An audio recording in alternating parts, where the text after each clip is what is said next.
kehadirannya dalam acara diseminasi aksi nyata budaya positif modul 1.4 untuk hari ini. Nah, saya akan memaparkan mengenai budaya positif.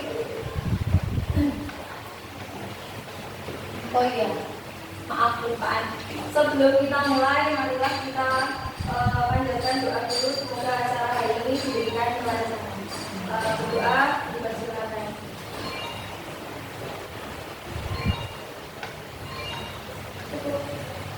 Oke, saya mulai ya, ibu-ibu, bapak-bapak. Ya, diawali dengan praktek mengepalkan tangan. Monggo Bapak Ibu semuanya praktek mengepalkan tangan sekuat mungkin, sekencang mungkin. Bayangkan apabila di antara kepalan tangan jenengan itu ada harta berharganya, ada barang berharganya, bisa uang, bisa perhiasan, bisa apapun itu yang menurut panjenengan berarti sekali. Nah, C, semuanya ada di genggaman tangan. Kemudian kira-kira kalau misalnya saya rebut tangan jenengan untuk tak ambil barang jenengan, kira-kira jenengan boleh tidak? Tidak. Membolehkan tidak? Tidak. Membuka tangan tidak? Nah, alasannya kira-kira apa? Ini saya beli. Ini saya. Karena itu kepunyaan panjenengan, berarti saya tidak bisa memaksa. Bagaimana kalau misalnya saya memberikan ganti yang lebih besar dari yang jenengan miliki? Kira-kira dibuka nggak? Dibuka. Kita bangun. Kira-kira dibuka nggak?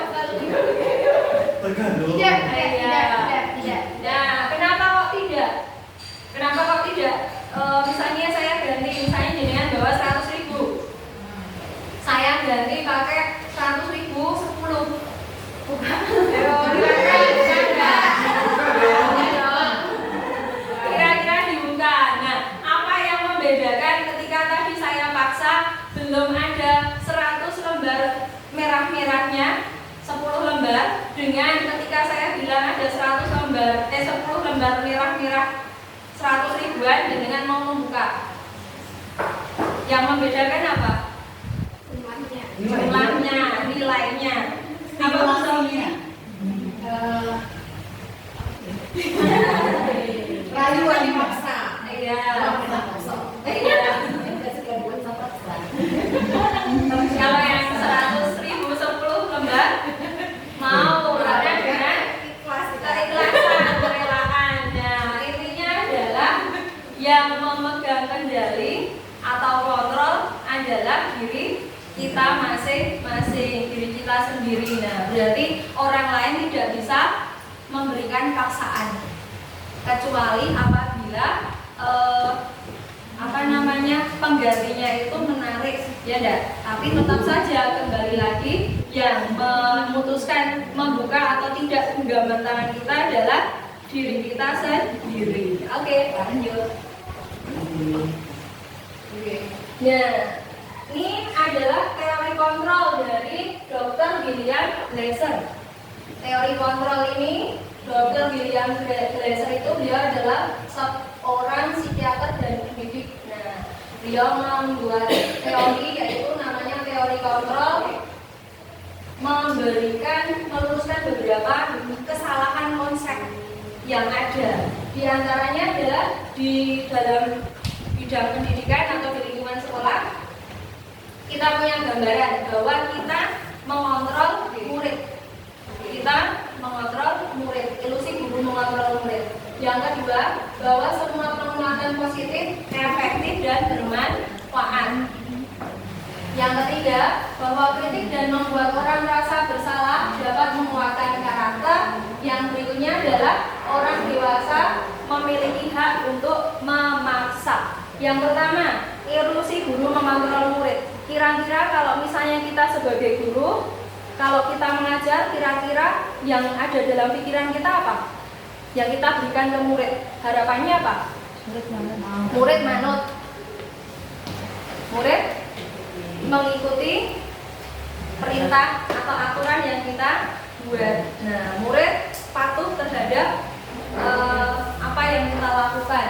Nah, itu ilusi guru mengontrol murid. Dari praktek tadi, ketika kita menggenggam tangan, ternyata apabila dicocokkan dengan teori kontrol dari Dr. William Glasser, hal ini sebenarnya tidak mungkin bisa dilakukan. Nah, itulah kenapa disebut dengan ilusi. Guru seolah-olah bisa mengontrol murid, menyuruh dia mengerjakan ini, mengerjakan itu, tetapi kenyataannya sebenarnya yang menentukan itu adalah diri anak itu sendiri. Nah, guru nggak bisa mengontrol semuanya. Misalnya memberikan tugas, silakan dikerjakan, dia mungkin kerjakan, tapi habis itu ya udah. Kalau misalnya tidak ada penguatan, ya enggak. Misalnya pun ada penguatan, yuk tak kasih hadiah. Kalau kerjakan dapat bintang atau dapat poin. Nah, mungkin dia mau mengerjakan, tapi ketika penguatan positifnya itu tidak ada, anak jadi hilang motivasinya seperti itu. Ilusi bahwa orang dewasa memiliki hak untuk memaksa. Ternyata menurut beliau ini hanya ilusi. Ternyata orang dewasa itu tidak bisa memaksa murid atau anak-anak. Selanjutnya, nah, disiplin menurut Ki Hajar Dewantara di sini sangat panjang sekali, tetapi intinya adalah bahwa untuk mencapai kemerdekaan atau dalam konteks pendidikan, maka syarat utamanya adalah harus ada disiplin yang kuat. Nah, jadi kita untuk membentuk murid yang benar-benar merdeka, kita harus membuat murid-murid itu mereka disiplin lebih dahulu. Disiplin dalam mengontrol diri mereka sendiri, mengarahkan diri mereka sendiri, sehingga ketika mereka sudah terbentuk kedisiplinannya, maka secara tidak langsung yang dinamakan merdeka itu akan terwujud. Jadi bukan merdeka tidak ngajar, merdeka tidak belajar, bukan, tetapi anak memiliki hak untuk menentukan apa yang dia ingin lakukan atau tidak, seperti itu. Nah, dengan kata lain, seseorang yang memiliki disiplin diri berarti mereka bisa bertanggung jawab terhadap apa yang dilakukannya, karena yang mendasari tindakan mereka adalah nilai-nilai kebajikan universal. Maksudnya adalah ketika anak punya keyakinan kelas bahwa saya harus menjadi orang yang disiplin, saya harus menjadi orang yang bertanggung jawab, muncul dari dalam dirinya sendiri, maka tidak perlu ngopiak-opiak, anak itu sudah mapan. Nah, sudah merdeka menentukan apa yang mereka mau, tetapi dengan bertanggung jawab. Nah, itu yang dinamakan merdeka menurut Ki Hajar Dewantara. Nah, beberapa nilai kebajikan itu kalau kemarin dulu mungkin kita familiarnya kesepakatan kelas. Nah, tetapi dibuat lebih general, lebih umum, dijadikan menjadi keyakinan kelas. Keyakinan kelas itu lebih luas daripada kesepakatan. Kalau kesepakatan cenderung isinya aturan seperti itu. Tetapi kalau keyakinan diharapkan muncul dari dalam kesadaran diri anak-anak itu sendiri. Mereka meyakini nilai-nilai yang ada pada diri mereka, nilai-nilai yang sudah mereka yakini. Di antara keyakinan kelas ini adalah berasal dari nilai-nilai kebajikan. Nilai-nilai kebajikan yaitu sifat-sifat positif manusia yang merupakan tujuan mulia yang ingin dicapai setiap individu. Jadi nilai-nilai ideal, nilai-nilai yang dianggap ideal positif itu seperti apa? Nah, Terus Dr. William Dasar pada teori kontrolnya juga menyatakan bahwa setiap perbuatan yang kita lakukan pastilah memiliki tujuan. Pasti semua ada tujuannya. Nah, dengan Diane Gosen juga salah satu ahli mengemukakan bahwa dengan menaikkan nilai-nilai kebajikan yang diyakini seseorang, maka motivasi intrinsiknya akan terbangun sehingga menggerakkan motivasi dari dalam untuk dapat mencapai tujuan mulia yang diharapkan. Nah, jadi intinya nilai-nilai kebajikan ini apa sih? Untuk menyadarkan anak bahwa oh ternyata saya itu punya pilihan. Nah, saya pengen menjadi seperti apa itu saya bisa menentukan, dan ini diharapkan dengan apa yang dimiliki oleh anak-anak itu, pandangan yang dimiliki anak itu akan muncul motivasi internal. Nah, intinya adalah membangkitkan motivasi internal dari anak seperti itu. Nah, ini ya, untuk nilai-nilai kebajikan ada beberapa versi, ada beberapa macam, diantaranya nilai-nilai kebajikan yang ada dalam profil pelajar Pancasila. Nah, isinya kan nilai-nilai bagus-bagus. Terus ada juga dari IPO Primary Years Program, ada 9 pilar karakter, ada petunjuk seumur hidup dan keterampilan hidup, The 7 Essential Virtues dan Virtues Project atau proyek nilai-nilai kebajikan. Isinya apa tuh ini? Nah, coba kita lihat. Nah, gambaran tentang nilai-nilai kebajikan. Contoh nilai-nilai kebajikan dalam profil pelajar Pancasila, kita memiliki nilai kebajikan yaitu salah satunya yang pertama beriman dan bertakwa kepada Tuhan Yang Maha Esa dan berakhlak mulia. Kemudian yang kedua adalah mandiri, yang ketiga bernalar kritis, keempat berkebinekaan global, dan gotong royong, yang terakhir adalah kreatif. Semua nilai yang ada di sini tidak ada yang jelek. Pendapat Ibu, Bapak? Iya, tidak ada yang jelek. Kenapa yang diambil yang bagus-bagus? Kenapa yang diambil yang bagus-bagus? Para siswa yang detail ya. Iya, karena yang diharapkan itulah yang akan diingat oleh siswa. Nah, agar membangkitkan motivasi internalnya. Intinya adalah membuat mereka itu menjadi sadar. Terus dari IPO Primary Years Program itu ada sifat-sifat ini juga sama, bagus-bagus semua walaupun istilahnya beda. Ada toleransi, ada rasa hormat, integritas, mandiri, menghargai, dan lain-lain. Nah, semua yang ada di sini dari profil pelajar Pancasila, IPO, 9 pilar, terus yang lain-lain juga, semuanya isinya adalah nilai-nilai yang maknanya positif. Nah, nggak ada yang negatif satupun dan tidak menggunakan kata yang negatif. Nah, tidak menggunakan kata tidak, karena diharapkan yaitu tadi bisa menjadi pedoman atau patokan untuk anak-anak. Berikutnya, nah, yaitu tadi ini adalah tentang kedisiplinan. Sekarang adalah pertanyaan berikutnya.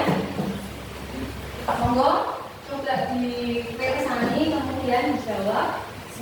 Sebagai seorang pendidik, saat Anda perlu hadir di suatu pelatihan, motivasi apakah yang mendasari tindakan Anda? Ya, apa minatnya tidak? Yang berdiri sebagai seorang pendidik, kita semua pendidik. Relevansi terhadap kegiatan. Relevansi kegiatan dengan kebutuhan kita. Oke, nah, Bu Seda.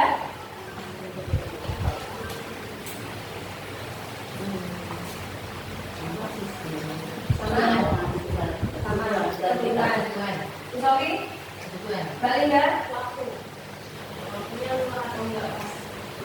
Oh ya, tapi misalnya waktu nyatuan. Berarti bukan ya? Oke. Terus Mbak Ririn, itu atau tidak? Perlu atau tidak? Mbak Reni, sama. Cerita Sesuai kebutuhan. sesuai kebutuhan bagian sama kebutuhan dan juga manfaatnya. Oke, Pak Lydia. Oke, berarti semuanya sepakat ya, satu suara. Dan jawabannya itu sepertinya muncul dari dalam hati, dari dalam diri. Nah, berarti kesadaran masih bukan karena paksaan atau ketakutan. Nah, oh kalau nggak ikut ini nanti nggak dapat apa, seperti itu.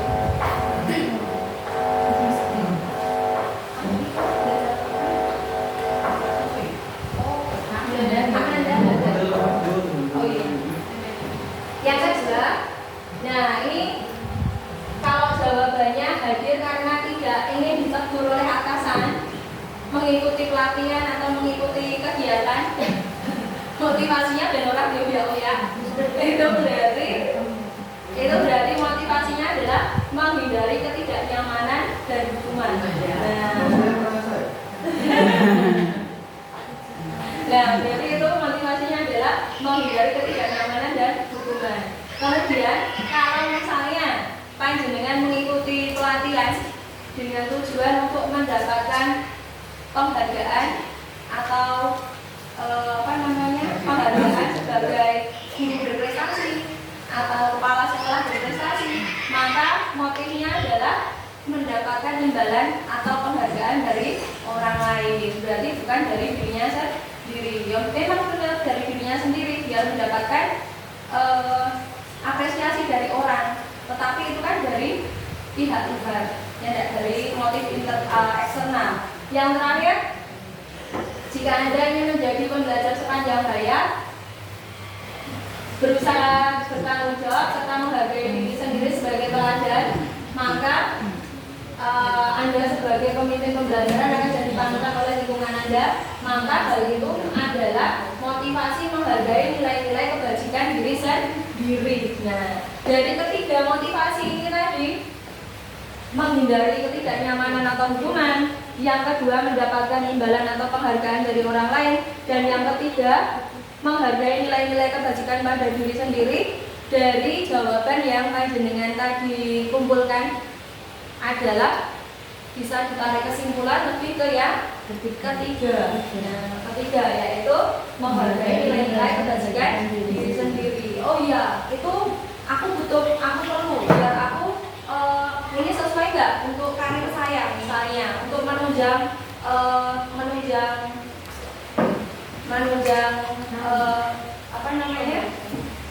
pembelajaran saya, maka saya ikut. Nah, berarti itu adalah menghargai nilai-nilai kebajikan diri sendiri, walaupun mungkin kita tidak sadar kalau kita punya nilai kebajikan yang kita anut seperti itu. Nah, kalau yang dipilih yang ketiga, berarti selama kita semua sudah mempunyai motif internal atau dari dalam diri sendiri. Selanjutnya, nah ini tadi yang saya sampaikan yaitu 3 motivasi perilaku manusia seperti yang disampaikan oleh Dr. William Glasser.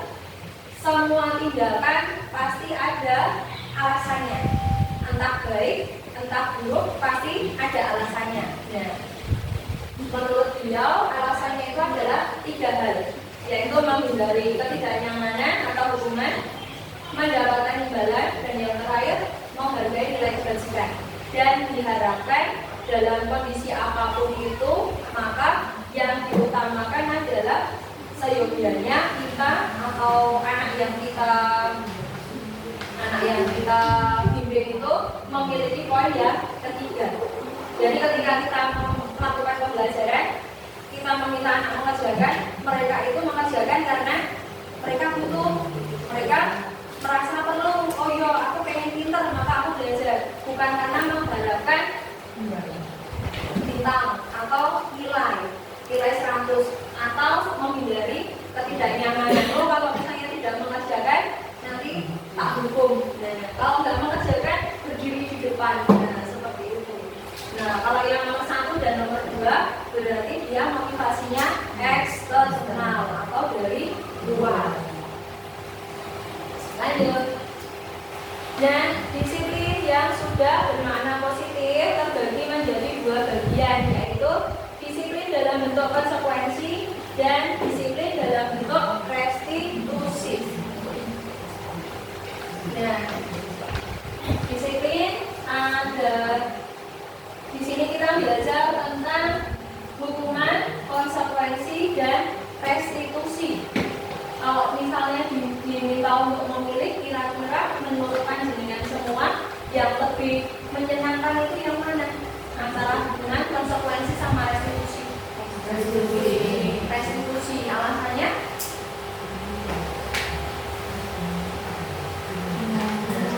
Restitusi. Kenapa Bu? Iya.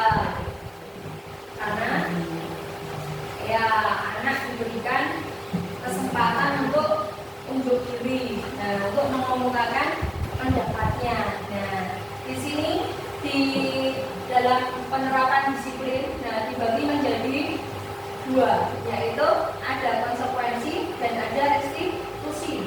Dua-duanya ini masuk sebagai identitas sukses atau ya boleh kita melaksanakan konsekuensi atau restitusi untuk menegakkan kedisiplinan. Yang tidak boleh adalah melakukan hukuman. Nah, kenapa tidak boleh melakukan hukuman? Karena hal itu menyakitkan. Sepakat Bapak Ibu? Nah, pernah punya pengalaman dihukum yang masih teringat sampai sekarang? Pernah. Mbak Leni apa? Pengalamannya? Minta untuk lari keliling desa Jember. Oh iya? Karena nggak mau praktek kalau di belakang. Jadi bokong. Dari dulu cowok. Teringat sampai sekarang Bu? Iya. Mbak, jadinya ada pengalaman hukuman yang masih teringat sampai sekarang? Pernah. Tidak pernah. Baik. Mbak Linda? Satu kelas diminta ke lapangan karena melama-lamakan waktu olahraga karena di olahraga fisik.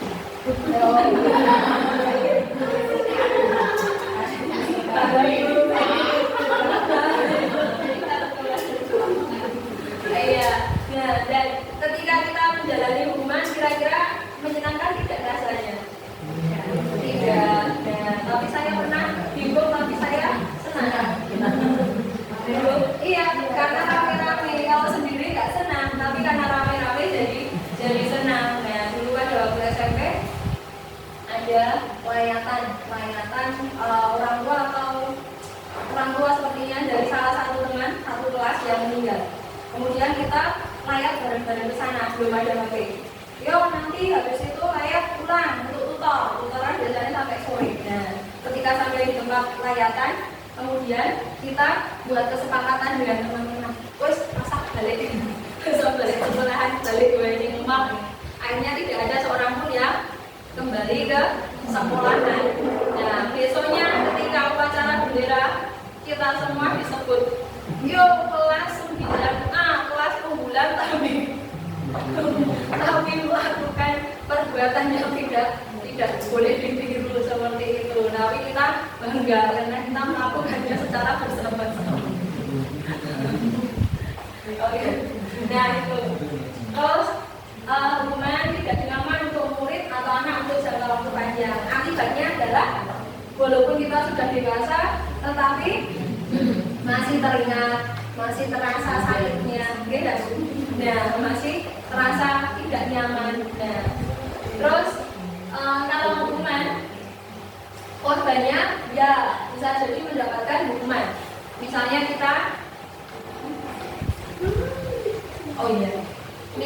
kita, misalnya ada anak mengambil beban rumahnya, kemudian kita memberikan hukuman. Yuk kamu, karena kamu sudah ngambil, maka kamu dikasih hukuman. Nah, korban mendapatkan hukuman yang setimpal. Nah, efeknya adalah murid atau anak itu akan tersakiti seperti itu. Nah, kalau untuk yang konsekuensi, kalau konsekuensi itu sesuatu yang harus terjadi efeknya. Misalnya anak tidak mengerjakan tugas, nah maka konsekuensinya adalah ya anak harus mengerjakan tugas. Tapi kalau misalnya anak tidak mengerjakan tugas tapi balasannya disuruh berlari itu tadi, maka tidak sesuai. Nah, kemudian korban bisa diabaikan. Nah, bisa jadi kalau pakai konsekuensi anak yang merasa terdolimi itu tadi dia tidak mendapatkan penggantinya. Korban bisa diabaikan. Terus menurut anak juga tidak nyaman. Kalau konsekuensi anak yang melakukan kesalahan dia akan merasa tidak nyaman untuk waktu yang tertentu, tapi tidak lama. Misalnya kamu menumpahkan air minum, maka yang harus kamu lakukan ngelak. Ya udah, ngelak itu aja. Setelah selesai, udah dia jadi nyaman lagi. Tapi kalau hukuman, dia akan terbawa sampai dewasa seperti itu. Nah, dalam hal restitusi itu adalah pilihan. Nah, pilihan siapa? Pilihannya siswa yang melakukan kesalahan. Nah, untuk yang konsekuensi tadi, konsekuensinya itu adalah hasil dari kesepakatan aturan yang telah dibuat bersama.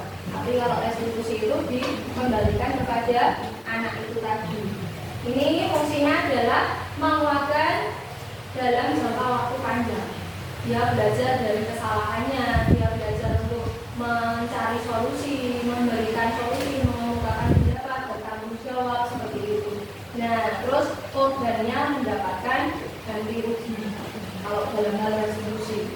Yang terakhir adalah murid atau anak akan mendapatkan penguatan. Nah, dari anak yang salah ini tadi, anak yang bersalah, ketika dia menjalani restitusi, dia tidak disalahkan, dia dikembalikan ke nilai-nilainya, ke dalam komunitasnya dengan keadaan yang bersih, tanpa salah lagi, tanpa cap salah lagi, salah lagi, maka itu akan menjadi penguatan dari dia, biar dia lebih positif seperti itu. Oke, agak mengantuk sepertinya. Mari kita lakukan ice breaking sebentar. Oke, ice breakingnya ada ide, ibu-ibu, bapak-bapak. Ada ide ice breaking kah? Tidak ada. Kalau tidak ada, yuk kita ice breaking pakai bahasa Inggris.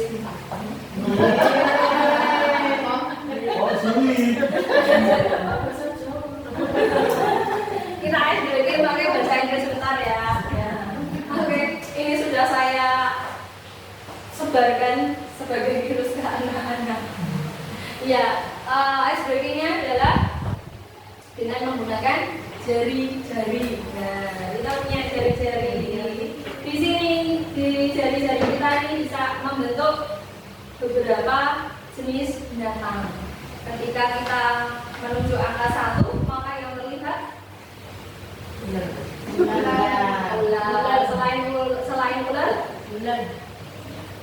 cacing. Nah, ular ya boleh, cacing ya boleh, sama. Nah, cacing bahasa Inggrisnya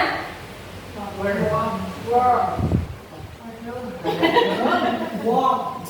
Cara bergeraknya bagaimana? Apa kemudian?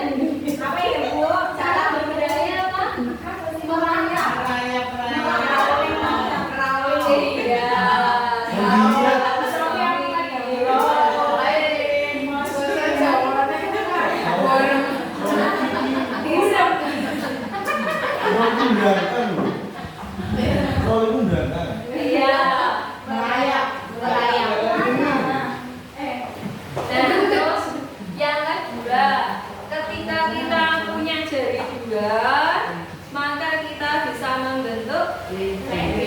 Kelinci. Bahasa Inggrisnya apa sudah? Nggak tahu. 100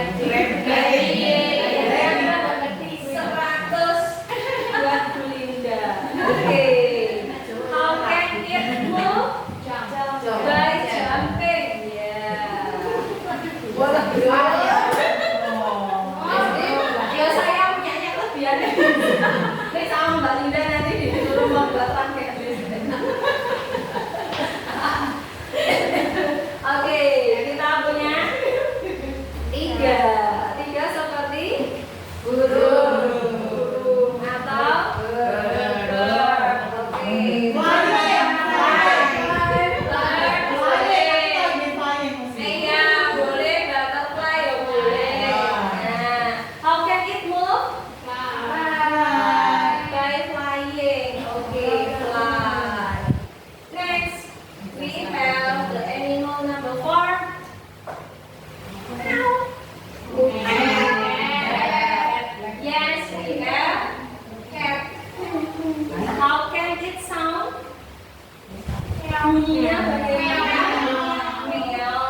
ngeong itu bahasa Inggrisnya meow. Kemudian yang terakhir, iya, meow, meow. My cat meows a lot. Nah, kucingku suka ngeong-ngeong. Nomor 5. Nomor 5. Number 5 we have okay, ini sound. Iya. Iya, roar itu mengaum. Nah, roars, roaring, roar. Oke. Yo semuanya stand up please. All of you can stand up. Nah, look at me, lihat saya.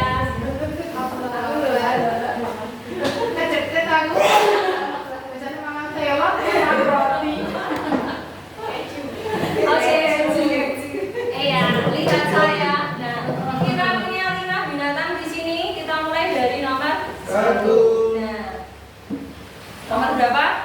1. One finger. Oke. Digoyang ya, boleh geser. Nanti soalnya kita lompat-lompat. Nah, monggo boleh geser, boleh keluar dari meja atau mejanya di longgarkan. Oke, yang pertama, listen and then repeat after me. Dengarkan dan tirukan sesudah saya. One finger, turn, turn, turn. Yuk. One finger, turn, turn, turn. Turns to a frog, turns to a worm. Roll, roll, roll. Turns to a worm. Roll, roll, roll.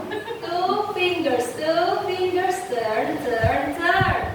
Two fingers, turn, turn, turn. Turn to a rabbit. Turn to a rabbit. Jump, jump, jump. Jump, jump. Three fingers, turn, turn, turn. Three fingers, turn, turn, turn. Turn to a bird. Fly, fly, fly. Turn to a bird. Fly, fly, fly. Four fingers, turn, turn, turn. Four fingers, turn, turn, turn. Turn to a cat. Turn to a cat. Meow, meow, meow, meow, meow. Five fingers, turn, turn, turn. Five fingers, turn, turn, turn. Turn to a tiger. Turn to the tiger.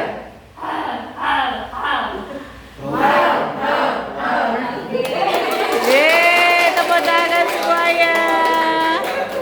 Mau yang lebih cepat? Berarti mejanya meleset. Oke, dulu. Nanti kita ulang untuk versi yang lebih cepat. Siap ya? Nah, sampai akhirnya pengen penasaran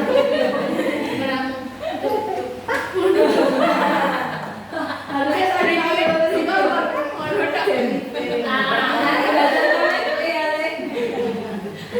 Oke, kita lanjutkan. Ya, nah inilah tadi kita sudah masuk ke definisi dari hukuman, konsekuensi, dan restitusi. Nah, hukuman tadi sifatnya menyakitkan, membawa luka dalam.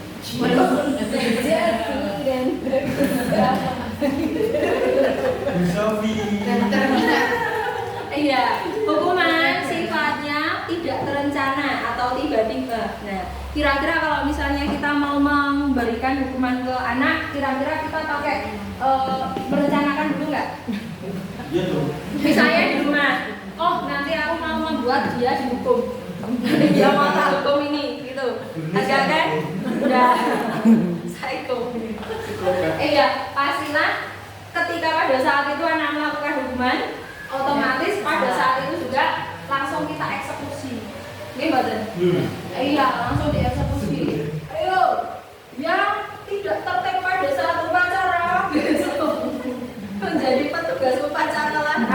Siapa dia? Yeay. Tidak terencana atau tiba-tiba. Itu direncanakan. Oh, direncanakan. Kalau sudah direncanakan berarti maksudnya ke konsekuensi. Tapi kalau belum direncanakan tiba-tiba langsung berarti maksudnya ke hukuman. Oh, psikopat. Ya. Kalau direncanakan jadi psikopat. Oke, terus ketika hukuman anak tidak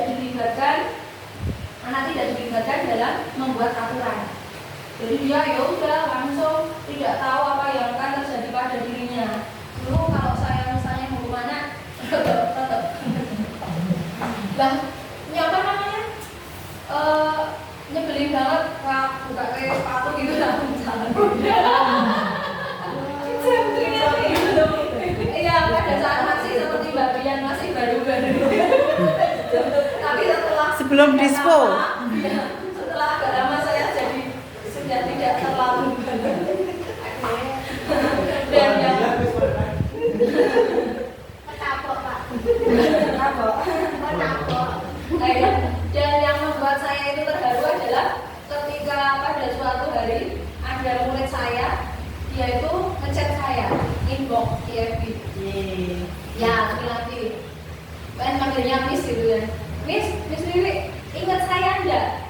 Siapa ya? Latih bidang yang dulu dilempar pakai sepan. Ya, itu terngiang-ngiang. Iya, cuman dia dengan pengalamannya itu dia menjadi ingat terus sama saya.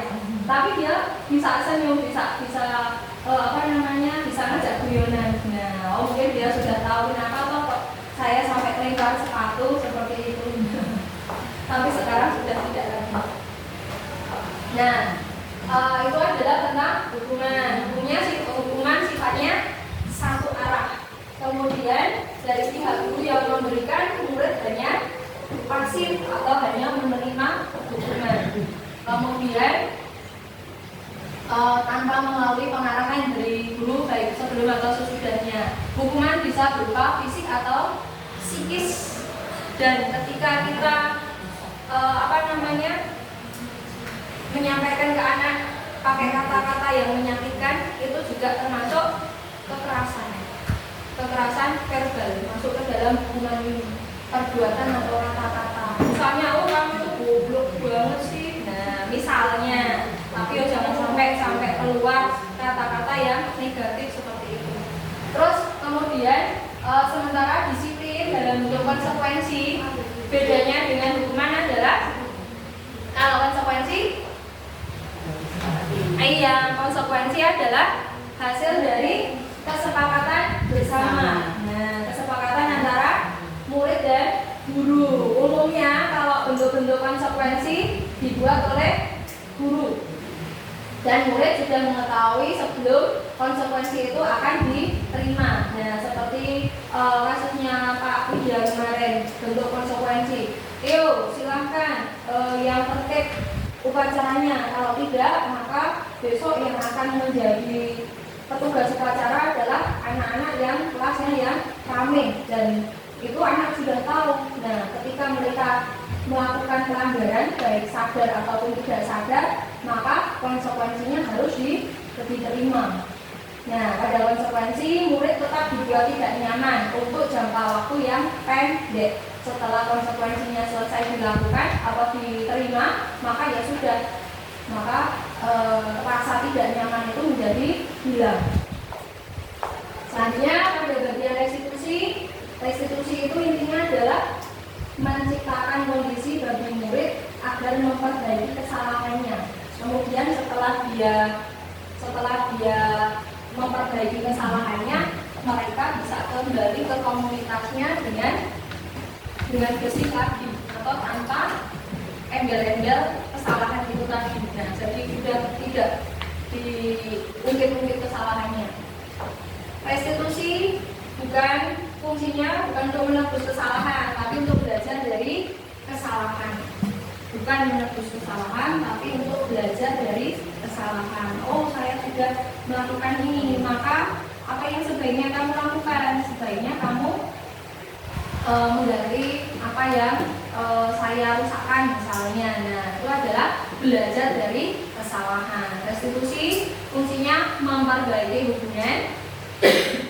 Restitusi itu merupakan tawaran, bukan paksaan.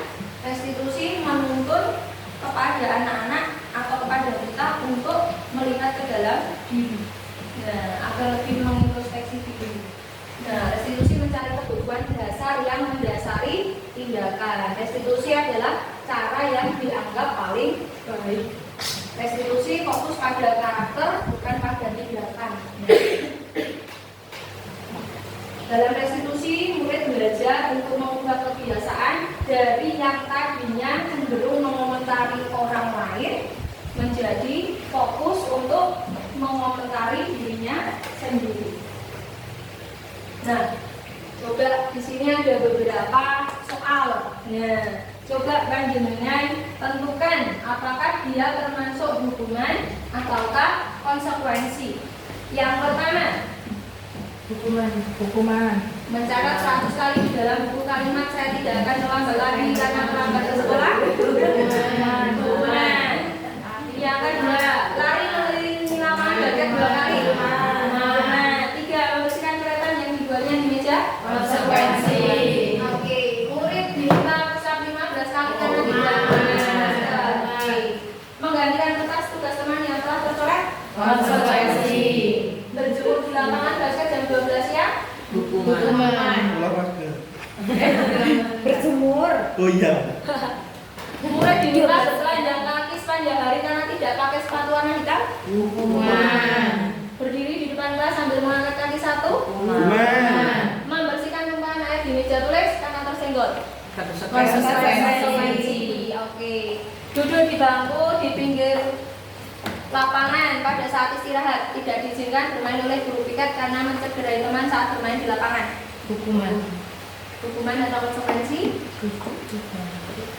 Duduk di bangku di pinggir lapangan saat istirahat. Hukuman. Yang lainnya boleh jajan, boleh main, tapi dia nggak boleh karena dia sudah mencederai teman. Terus terlambat hadir di pembelajaran daring 15 menit, diminta tinggal 15 menit sesudah kelas usai. Konsekuensi. Yang terakhir, membersihkan WC karena mematahkan pensil. Oke, jadi hukuman semuanya tidak menyenangkan. Oke ya. Selanjutnya, nah, jawablah pertanyaan berikut ini. Mengapa kita memiliki peraturan tentang penggunaan helm pada saat mengendarai kendaraan roda 2? Mengapa kita harus pakai helm? Gimana kepala? Iya. Jatuh biar nggak apa-apa. Iya. Meminimalisir cedera. Meminimalisir cedera. Dan kalau jatuh tidak apa-apa. Nah, berarti jawabannya adalah untuk demi keselamatan. Yang kedua, mengapa kita memiliki peraturan tentang penggunaan masker dan mencuci tangan setiap saat? Kesehatan. Pasti jawabannya demi kesehatan. Yang terakhir, yang kita simpulkan tadi ada keselamatan, ada kesehatan. Itu adalah salah satu contoh dari keyakinan universal. Keyakinan universal.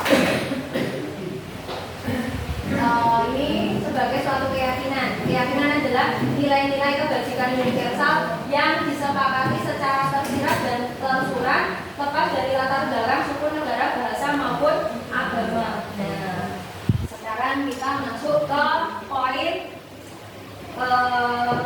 keyakinan kelas atau keyakinan sekolah. Nah, ketika kita meminta anak-anak untuk membuat kesepakatan kelas, apakah itu sama dengan keyakinan kelas?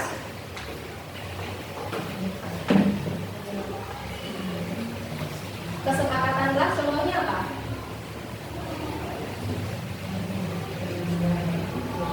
Kalau Pak Widya, contoh kesepakatan kelas. Tidak ramai saat pembelajaran. Tidak ramai saat pembelajaran. Nah, ada yang lain? Bu Sofi. Tidak membawa HP atau tidak bermain HP saat yang tidak mengoperasikan HP atau bermain HP saat pelajaran. Nah, itu adalah contoh dari mengerjakan tugas tepat waktu. Nah, itu adalah contoh dari kesepakatan kelas yang dibuat antara guru dan murid. Disepakati tidak? Disepakati. Nah, tetapi masih ada unsur negatif yang ada di situ.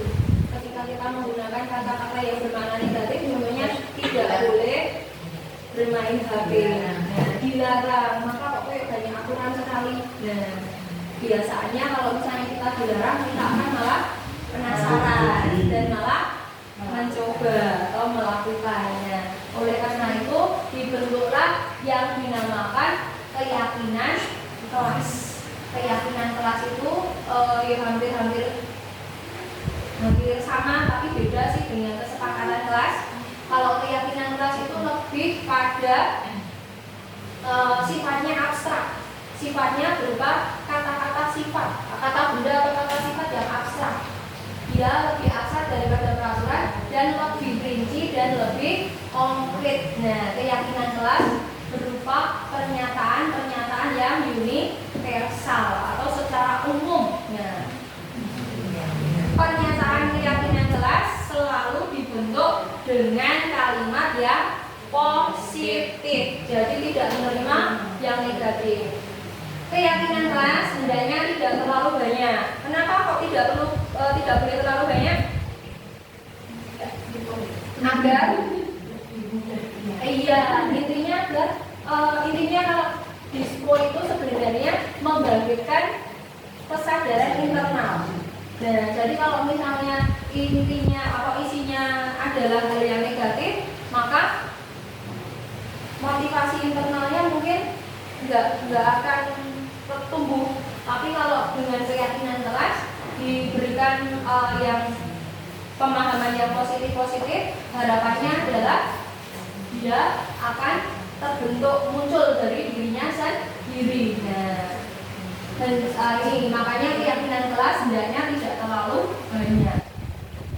Berikutnya, kenapa tidak terlalu banyak? Agar mudah diingat dan dipahami oleh seluruh warga kelas. Kemudian, keyakinan kelas sebaiknya sesuatu yang dapat diterapkan di lingkungan tersebut.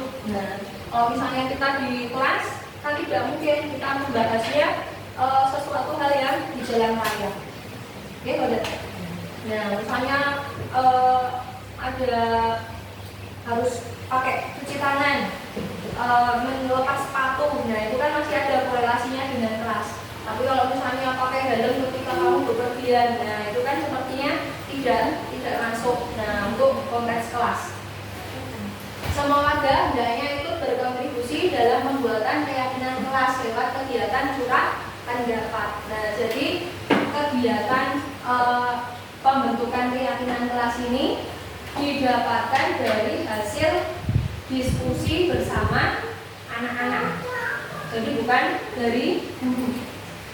Yo, kalian punya usul apa? Nah, kesepakatan kelasnya apa? Dari kesepakatan kelas yang diusulkan nanti ditarik intisarinya dijadikan satu konsep keyakinan kelas. Nah, kemudian setelah mendapatkan ini tadi, maka kita harus bersedia meninjau kembali keyakinan kelas kita dari waktu ke waktu. Nah, jadi direview ulang, direvisi kalau misalnya salah atau misalnya harus ditambah ya ditambah.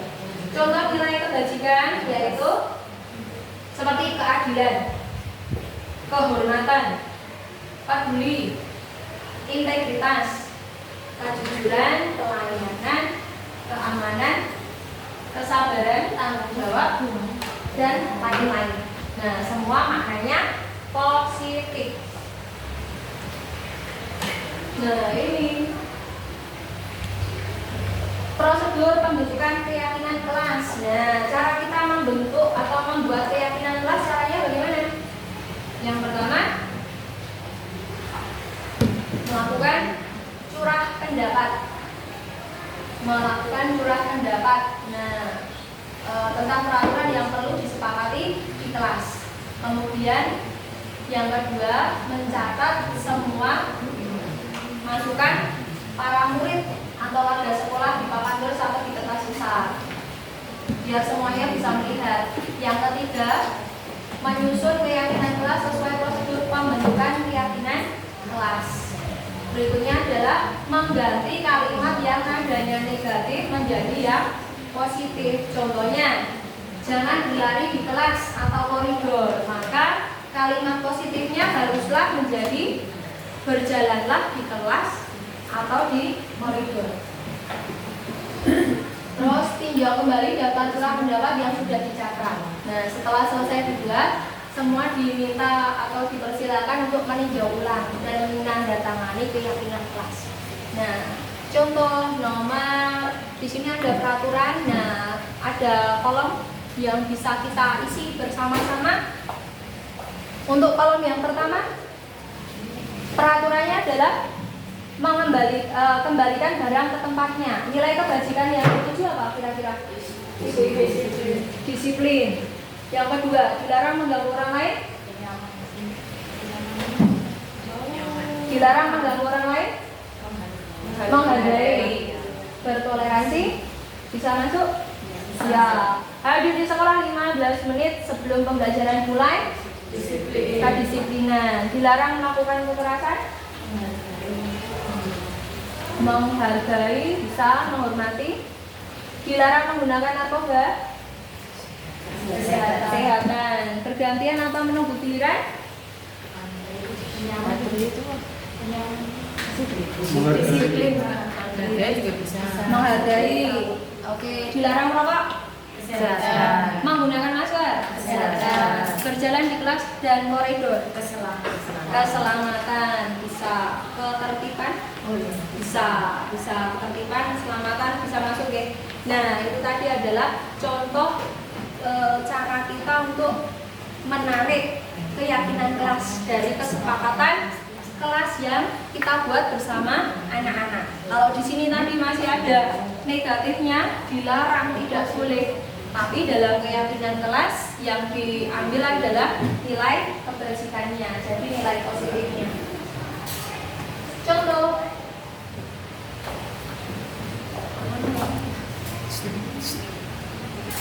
Aduh.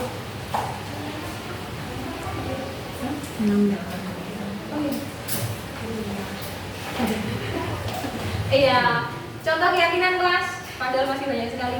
Contoh keyakinan kelas untuk kelas 1. Setiap anggota kelas perlu belajar, perlu senang, perlu melakukan tugas dan lain-lain. Kelas 5 meningkat lagi. Kalau kelas 1 bahasanya lebih simpel. Nah, yang kalau kelas 5 bahasanya lebih kompleks. Selalu bersikap positif dan lain-lain. Kalau keyakinan kelas 7 lebih panjang lagi. Nah, keyakinan kelasnya sudah dituliskan. Hormat. Kami meyakini bahwa sangat penting untuk menghormati semua orang dan barang milik orang lain dan lain-lain. Oke. Kita langsung ke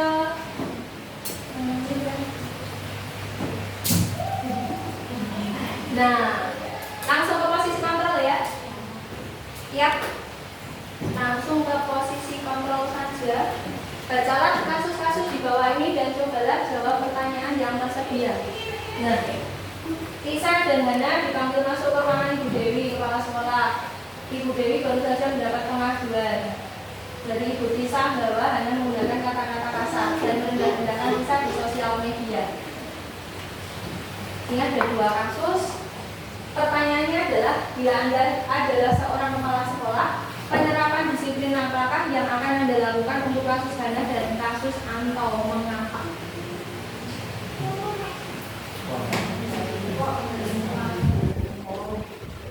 Oleh Hana, itu ada 2, berarti Antonya disiplin Hana. Kalau jadi kepala sekolah, kira-kira apa yang dilakukan? Ayo, kira-kira apa yang dilakukan kalau jadi kepala sekolah melihat kasusnya Hana? Dipanggil tuh. Apakah mengembalikannya ke BK? Menyerahkannya ke BK? Karena memanggil ke kepala sekolah ya. Jadi dengan rencana-rencana itu. Iya, iya, harus diatasi, tidak boleh ditimpakan ke yang lain. Nah, solusinya apa kira-kira? Memanggil keduanya, kemudian Klarifikasi. mengklarifikasi, nah, menanyakan permasalahannya apa.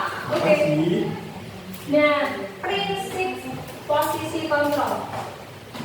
Ya, prinsip posisi kontrol ada 4 macam. Nah, nanti kita bisa ngecek kalau yang sudah GP bukan bermaksud untuk menggurui, tetapi mari kita belajar bersama-sama. Iya. Prinsip posisi kontrol ada beberapa, yaitu yang pertama adalah posisi kontrol penghukum. Posisi kontrol penghukum kecenderungannya adalah dia jadi orang atau jadi guru itu iya sidik-sidik hukum, suaranya galak. Nah, seperti saya dulu tipikalnya apa hukum orang sesuai hukuman. Nah, seperti sebaik Siapa ya? mereka Eko itu. Saya kan terkenal lembut. Lemah lembut. Saya. Itu maksudnya tidak galak mbak, tapi tegas. ya, Oh, saya ada nggak galak tapi jahat. iya. Iya, jadi dalam posisi kontrol ini bisa menggunakan hubungan fisik maupun verbal. Fisik maupun verbal.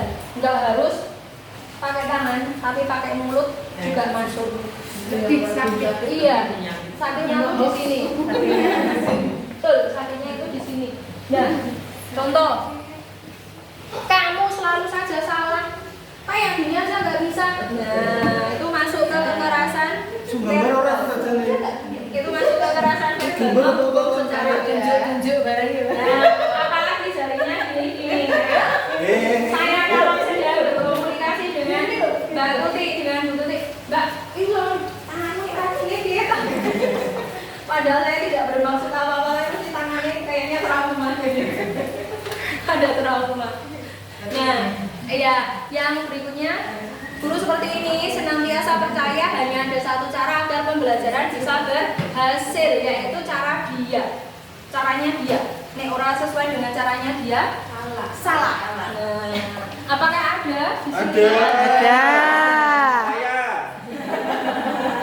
Mana orangnya? Tunjuk dirinya. Oke, lanjut. Posisi kontrol yang kedua adalah posisi pemantau. Pemantau itu tugasnya apa? Memantau, mengawasi. Nah, mengawasi. Nah, pada posisi kontrol pemantau, kita bertanggung jawab atas perilaku orang yang kita awasi. Oke, selesaikan ini. Jadi dari posisi pemantau ini semua harus sesuai dengan aturan. Kamu tahu aturannya ini apa? Kamu tahu aturannya ini apa? Kamu nggak pakai ini. Nah, pokoknya semuanya dikembalikan ke peraturan. Nah, poinnya apa? Poinnya berapa? Seperti itu. Jadi kalau BK itu Wah, BK-nya nggak ada ini. Iya, biasanya kalau dari kontrol pemantau ini ciri-cirinya adalah pertanyaan yang diajukan biasanya peraturannya apa? Kamu tahu peraturannya apa? Nah, terus apa yang telah kamu lakukan? Nah, memantau. Sanksi atau konsekuensinya apa? Nah, seorang pemantau sangat mengandalkan penghitungan, catatan dan data.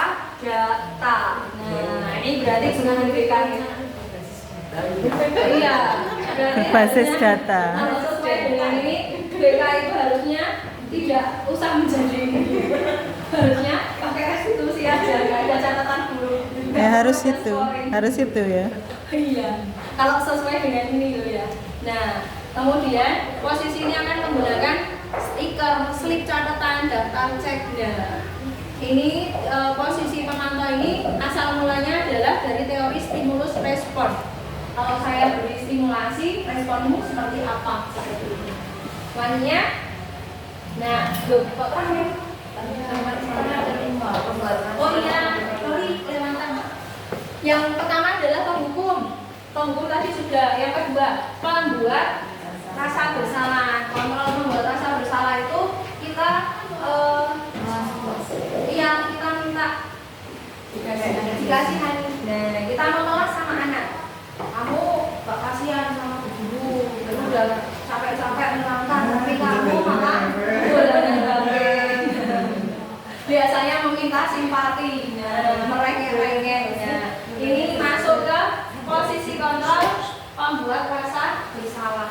Dari posisi ini diharapkan anak itu dia muncul rasa iba, simpati, kemudian menjadi nurut lagi dengan yang dilakukan. Ibu sangat kecewa sekali dengan kamu. Nah, berapa kali harus saya beritahu, tapi ngomongnya lemah lembut, ngomongnya pelan. Kalau penghukum tadi ngomongnya terus.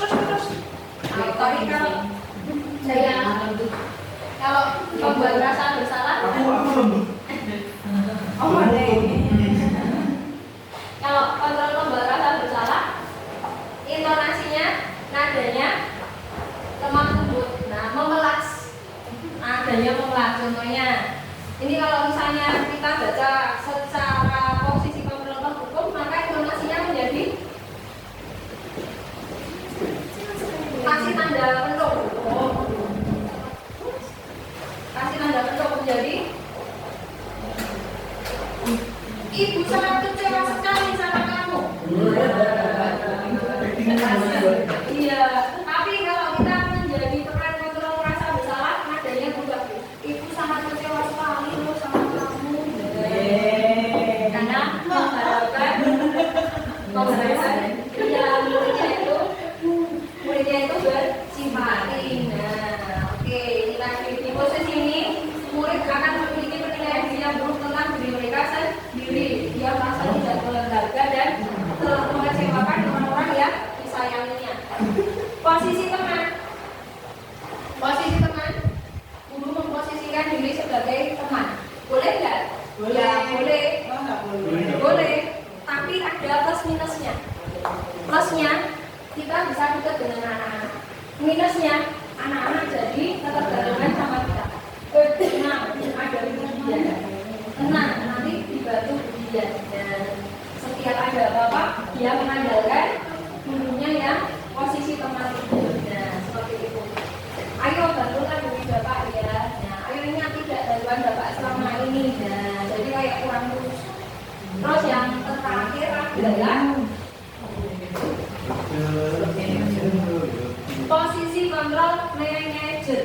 Posisi kontrol manajer ini yang paling ideal atau dianggap paling tepat, yaitu ketika kita menempatkan diri berbuat sesuatu bersama dengan murid, mempersilahkan murid mempertanggungjawabkan perilakunya, mendukungnya untuk menemukan solusi dari permasalahannya sendiri. Nah, jadi kalau posisi manajer itu kita cenderung lebih banyak bertanya.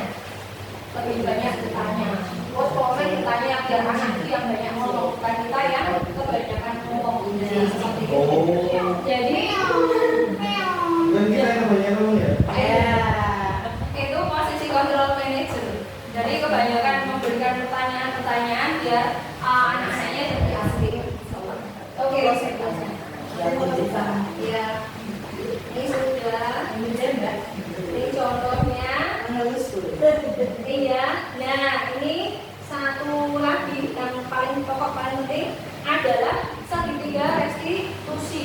Segitiga restitusi ketika kita mengambil posisi manajer tadi, ketika kita punya permasalahan, maka cara penyelesaiannya dengan menggunakan segitiga restitusi.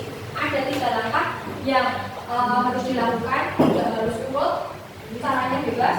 Yang pertama adalah menyetabilkan identitas. Nah, kata-kata yang bisa dipakai itu banyak. Contohnya, kita semua akan melakukan hal terbaik yang bisa kita lakukan. Nah, misalnya kita memanggil anak berbuat kesalahan. Nah, kita menstabilkan identitasnya dia dulu biar dia tidak merasa jadi anak yang disalahkan. Nah, caranya yang paling bersalah. Jadi menjajarkan kedudukannya. Terus kita bertanya dengan kita semua akan melakukan hal yang terbaik yang bisa kita lakukan.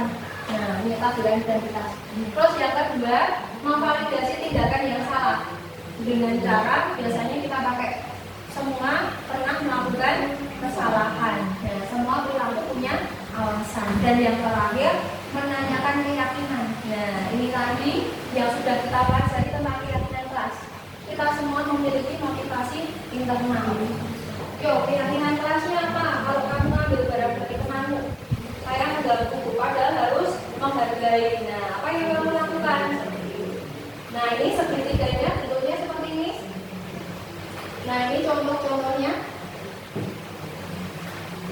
Kamu tentu punya alasan mengapa melakukan ini. Nah, adakah cara yang lebih efektif untuk mendapatkan apa yang kamu butuhkan? Keyakinan kelas apa yang telah kita sepakati? Nah, kira-kira apa solusinya? Seperti itu. Nah, ini nanti penjelasannya. Dan sesi terakhir, terima kasih. Iya, terima kasih. Hari ini kita sudah belajar bersama tentang prinsip-prinsip dari disiplin positif, prinsip-prinsip dari budaya positif, yaitu disiplin positif, prinsip perilaku kontrol, kebutuhan dasar manusia, prinsip motivasi, keyakinan kelas, dan juga restitusi. Semoga apa yang kita sharingkan hari ini memberikan manfaat untuk kita semuanya. Amin. Terima kasih. Wassalamualaikum warahmatullahi wabarakatuh. Waalaikumsalam warahmatullahi wabarakatuh.